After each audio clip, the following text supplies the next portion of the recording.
Hi everybody, welcome to the No Gamer You Know channel. Today we're going to be talking about 7 movies with bloops or bloopers that editors did not catch, which is quite a bit in movies these days. So let's start with number 1, As Good as It Gets. Carol, which is played by Helen Hunt, is riding on a bus. As the camera pans away, it reveals a sign on the side of the bus that states "Subway shuttle not in service." Duh. Yeah, why couldn't we get that one? Anyways, let's go with number 2, which is The Shawshank Redemption. You guys remember that movie in 1994? Great movie. So we have Warden Norton, which is Bob Gutton, offers Tommy, which is Gil Bellows, a cigarette. The blooper here is, although the scene takes place in the 60s, the cigarette pack is clearly marked Marlboro Miles. It was a campaign that Marlboro ran in the 1990s. Oops! Yeah. It seems that the writing these days in a lot of these TV flicks and movies, they have terrible logic, especially the superhero TV shows. Man, they must have nobody that knows anything about writing or comic books at that fact, writing for those shows. But anyways, let's start with number 3, which is Spider-Man 3. You remember that one in, 2007, I believe they did that movie? I mean, it was okay, I guess, but wasn't the greatest thing. But anyways, so at the beginning of the movie, Mary Jane, which is played by Kristen Dunst, sings a song on a jazz club stage. You hear the audience applauding wildly, but when you see the audience, they are completely still. Kind of like this. Another duh, Kid George moment. Wow, you think they would have cut that one totally, eh? But anyways, okay, now let's start with number 4, which is Star Wars Episode 3, Revenge of the Sith. That was, 2005? So we have Anakin, which is played by Hayden Christensen. He arrives on Mustafar and pulls his hood over his head. Well, the blooper here is the shot clearly reveals Anakin has 2 normal looking hands, and even though one of his arms was chopped off in the previous film, and up until that point he had a robotic arm. Oops! Now, I gotta ask you guys out there, and I would love to see comments on this, did Star Wars just get ruined? I mean, plain and simple. I mean, to me, it got ruined. Like, all these new Star Wars, totally ruined. There's not a man's man in the film. The last Star Wars, I didn't see a single lightsaber or a Jedi really at that fact.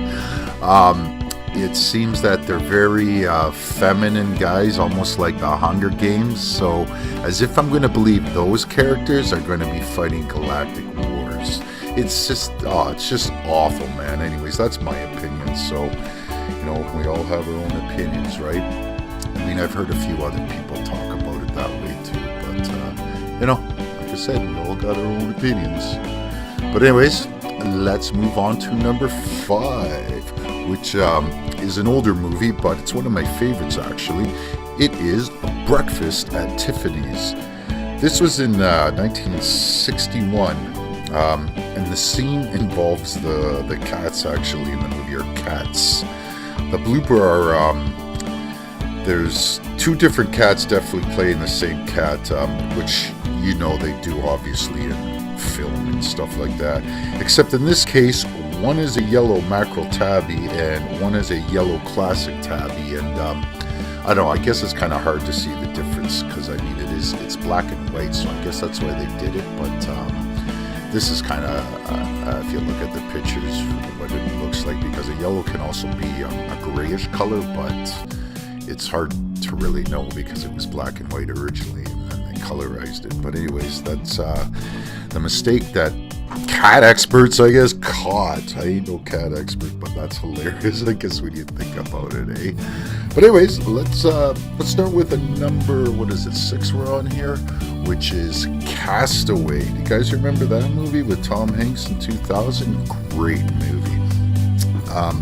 Anyways, let's start with what's going on here. The scene is Chuck Nolan, which is Tom Hanks, cuts his hand while trying to build a fire, and then angrily picks up the boxed volleyball with his blood hand and, throws it. A little later, when Chuck, which is Tom Hanks, picks up the volleyball and removes it from the box, the handprint is facing upward. I guess this would have been impossible because the box was on the ground when he picked it up. The handprint should be facing down. So another oops, okay, Judge moment for Hollywood. Yeah. Oh, but anyways, let's get on to our last but not least movie. And what do you guys think it is? Dun, dun, dun, dun, dun, dun, dun, dun. It's actually a movie called The Royal Tenenbaums, and I don't know if people have seen this one, but it was actually not a bad movie. It's Ben Stiller. Ben Stiller's kind of goofy comedy, but it's pretty good.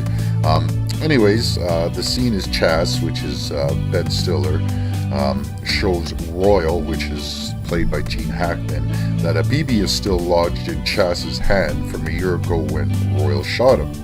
The blooper here is they do a close-up which shows a watch on Chas's wrist when he's showing this, and then in the wider shots he's not wearing the watch anymore. So another okay George da blooper moment by Hollywood. But anyways, there you go, folks. There's 7 movies you may not have known there was some bloopers in. But what I can't understand is I wish Hollywood or whoever these writers are, I hear the writers are going on a strike too, which just blows me away because these writers suck. In fact, go on a strike. You guys couldn't write logic into anything. It's almost like watching, every show I watch now is almost like the Lost writers are writing it. They just don't know what happened in the last 4 episodes back. The characters start doing dumb decisions when you made them out to be geniuses. They don't even have common sense to, I mean, a situation, hey, there's a giant black hole, but I'm going to fly into it because, I don't know, I got superpower, I can make ice. It's just, that's an analogy, of course. I haven't seen, but that's how dumb it is. It's like Lost. Hey, there's a big black smoke monster in the cave. Hey, let's all go in there, and we know it's going to kill us, but let's go! You know what I mean? They wouldn't have done that. It starts making the show just worthless, and I don't know, too much drama to way too much feelings. Nothing more than feelings. I don't care about Flash's feelings or anybody's feelings in love life. And, it's all right that, hey, that's my girlfriend. You have a little, maybe 20-second quip to show everybody what his personal life might sort of be. But this is comics, man. Comics, nobody would have bought comics back then if it involved all this stuff. So it's just awful, and because of it, it just destroys the whole superhero aspect to me. It's like you have 40 minutes of drama through the show, then 5 minutes of actual superhero action. But again, that's my opinion. So anyways, let me know what you guys think, because I'm really curious to know if I'm alone in this. Okay, but anyways, you guys take care, and I hope you subscribe, follow, and follow other people out there that I've tried to promote or help out too, because there's some great videos out there. Okay, everybody, take care. Bye-bye.